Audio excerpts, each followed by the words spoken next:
जवाब देने को भी तैयार हैं। मैं माननीय मंत्री जी से आग्रह करूँ। दादा मुझे बोलने के कहा है। ओ दादा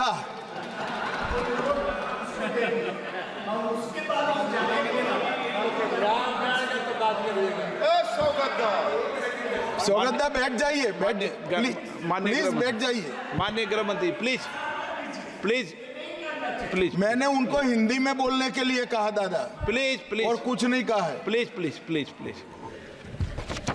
माननीय अध्यक्ष जी,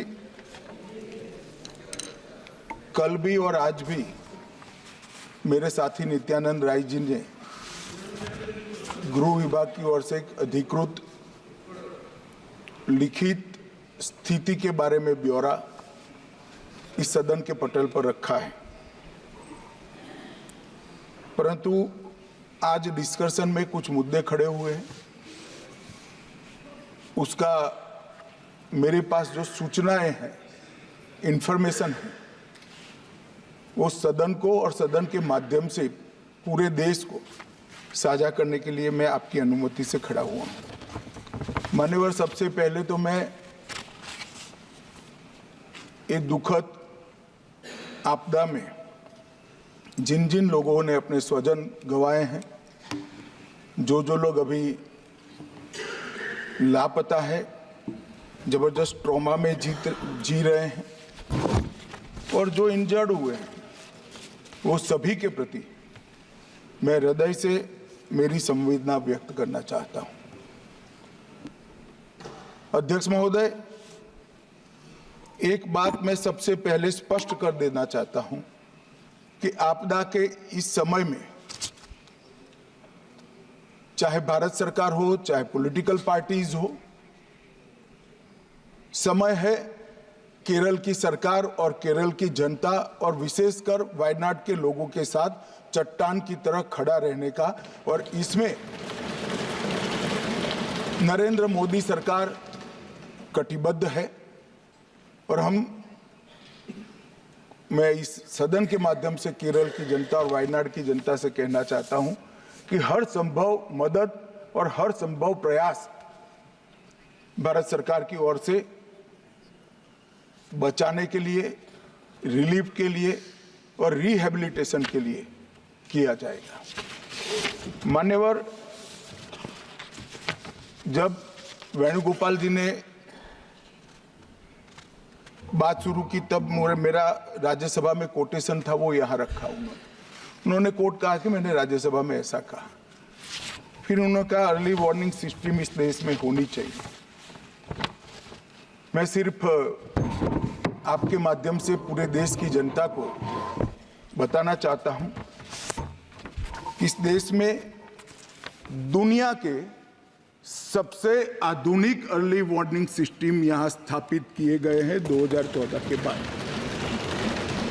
मान्यवर, दुनिया में बहुत कम देश है जो 7 दिन पहले आपदा का आकलन सार्वजनिक करते हैं, पूर्वानुमान सार्वजनिक करते हैं।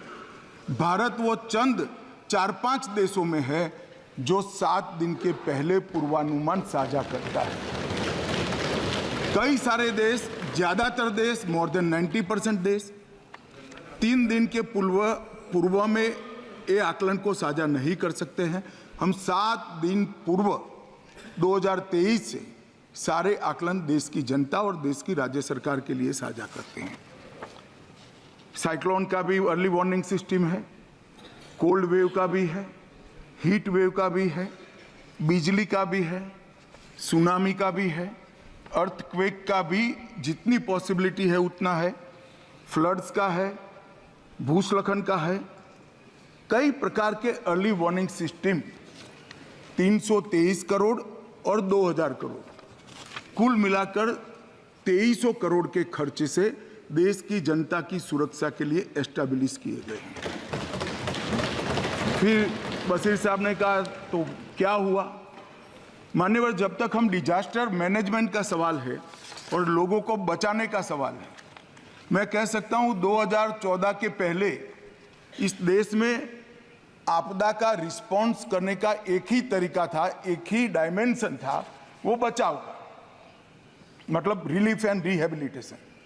आपदा आने के बाद सबको मदद करो और पुनर्वसन करो। नरेंद्र मोदी आने के बाद, देश के प्रधानमंत्री बनने के बाद, इसमें बचाव का एंगल हुआ कि एडवांस में ही तैयारी ऐसे करो कि जिससे किसी की जान न जाए और जीरो कैजुअलिटी अप्रोच। मानवर पर्टिकुलर एक किस्से में हमने हर बृहस्पतिवार को हम अगले पखवाड़े का जो पॉसिबल, वो इतना सटीक नहीं होता है मगर पूर्वानुमान देते हैं। 18 जुलाई को ही पूर्वानुमान दिया था कि केरल के पश्चिम तट के क्षेत्र में सामान्य से ज़्यादा वर्षा होगी। फिर 25 जुलाई को उसको स्पेसिफिक कर भारी वर्षा होगी, बहुत भारी वर्षा होगी ये कहा। और फिर 23 जुलाई को अति भारी वर्षा होगी, 20 mm से ज़्यादा वर्षा होगी ये भी कहा, और इससे भी ज़्यादा हो सकती है। 23 तारीख को ही एडवांस में क्या किया पूछा गया सदस्यों द्वारा। 23 तारीख को ही हमने 8 NDRF के पूरे दल वहां पर भेज दिए गए। मान्यवर, क्योंकि हमें मालूम था कि 23 तारीख को 30 तारीख के आसपास भूस्खलन होगा या बाढ़ आएगी या बारिश ज़्यादा होगी तो ज़रूरत पड़ सकती है।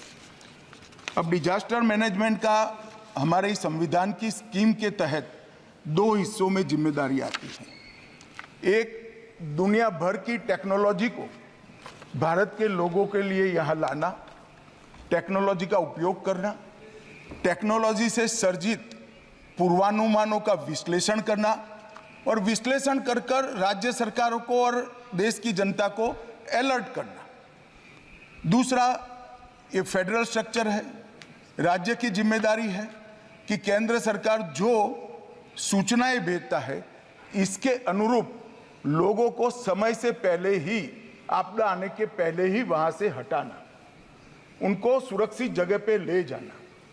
और मान्यवर, में कई राज्यों ने ऐसा सफलतापूर्वक करा है। एक जमाने में 2000 के जमाने में केरल में साइक्लोन आया, करीब करीब 10,000 लोग मारे गए थे। परंतु अभी अभी केरल में साइक्लोन आया, सिर्फ एक जान गई क्योंकि 7 दिन पहले सूचना दी गई थी और पूरा इवैक्यूएशन कर लिया गया था। इसलिए सिर्फ एक जान। और गुजरात में भी साइक्लोन आया, गुजरात में भी 7 दिन पहले सूचना पहुंच गई थी, पूरा एक इवैक्यूएशन हो गया। मैं गर्व के साथ कहता हूं, एक भी जान नहीं गई, एक भी पशु भी नहीं मरा है, क्योंकि संपूर्णतः 7 दिन बहुत बड़ा समय होता है। राज्य प्रशासन की जिम्मेदारी है किसको उठाए। मैं कोई किसी पे दोष मढ़ना नहीं चाहता, मैं ये प्रश्न खड़े कर रहे हैं और उनको ऐसा है कि केंद्र सरकार को घेर रहेंगे, इसलिए मैं थोड़ी स्पष्टता कर रहा हूं मान्यवर। और यहां पर कई रिपोर्टों में, अब माननीय हमारे सदस्य के लिए, बेंगलुरु MP के लिए बहुत बड़ा आक्रोश दे दिया कर दिया गया, मगर ये वास्तविकता है कि IIT दिल्ली का इसी साइट के लिए रिपोर्ट दिया गया है कि यहाँ से जो अनधिकृत लोग रहते हैं उनको किसी भी स्कीम के तहत हटाए जाए। इसके बाद 2020 में भी रिपोर्ट दी गई कि इन लोगों को हटाना चाहिए। ये ज्यादा संभावना वाला बाढ़ की और भूस्खलन की ज्यादा संभावना, मगर नहीं हुआ। और 4000 परिवारों को हटाना चाहिए, वो भी इंगित किया गया कि कौन से 4000 परिवारों को कौन सी जगह से हटाना चाहिए। और मान्यवर, मुझे बोलते हुए बड़ा दुख हो रहा है, यही जो दुर्भाग्यवासी लोग हैं जिनके लिए पहले से सूचना 6 साल पहले दी गई है कि इनको हटा लीजिए वरना ये रिस्क में है। अब नहीं हटाया गया, मगर फिर भी जैसे ही सूचना आई, NDRF राज्य में जा सकती है। NDRF को लगाने का काम कलेक्टर के ऑर्डर से ही होता है। जैसे ही कलेक्टर ने सुबह 4 बजे हमें ग्रीन सिग्नल दिया, हम पहुंचे, लोगों को बचाया। सेना पहुंची, इंडियन एयरफोर्स पहुंचा, हेलीकॉप्टर पहुंचा, हमारी CISF की टुकड़ी एक वहां थी, वहां पहुंचा। सेना ने तत्काल एक कच्चा ब्रिज बनाया, उस पर से 1000 लोगों को बाहर निकाला और सैकड़ों लोगों को बचाने का भी काम हुआ है। मगर कुछ दुर्भाग्यशाली लोग थे जिनको हम नहीं बचा पाए। इसका हम सबको नुकसान, हम सबको दर्द भी है, दुख भी है और नुकसान हमें झेलना पड़ा है, उनके परिवारों को भी झेलना पड़ा है। मान्यवर, मेरा एक ही अनुरोध है कि डिजास्टर मैनेजमेंट के मामले में सभी राज्य सरकारें जितनी भी योजनाएं 2014 के बाद बनी है, एक मैं बिल भी लेकर आने वाला हूं, इसी सत्र में लेकर आने वाला हूं, इसमें डिटेल में बताऊंगा। कृपया आप इसका अभ्यास करिए। इसकी अर्ली वार्निंग सिस्टम को, कभी कभार वो गलत भी हो सकता है, परंतु फिर भी किसी को हटाने में कोई नुकसान नहीं हटाया और बाढ़ आ गई या भूस्खलन हो गया तो मारे जाते हैं। इसको गंभीरता से लेना चाहिए और स्फूर्ति के साथ इसको करना चाहिए। जहां तक स्फूर्ति का सवाल है, भारत सरकार ने बचाव कार्य में कोई कसर नहीं छोड़ी है। हमारा हर वर्टिकल जो बचाव के लिए बना है, हर वर्टिकल आज वहां मौजूद है, दिन रात काम कर रहे हैं। प्रधानमंत्री जी स्वयं कंट्रोल रूम से सीधी जानकारी दे रहे हैं, मेरा कार्यालय और मैं भी ले रहे हैं। नित्यानंद राय जी हर रोज 4 घंटे वहां पर कंट्रोल रूम में खुद मेरे MOS बैठ रहे हैं और इसका मॉनिटरिंग कर रहे हैं। मैं इतना केरल की जनता को जरूर आश्वस्त करना चाहता हूं कि रिलीफ और रिहेबिलिटेशन के लिए हम कोई कसर नहीं छोड़ेंगे। भारत सरकार इस संकट की घड़ी में केरल सरकार के साथ चट्टान की तरह खड़ी।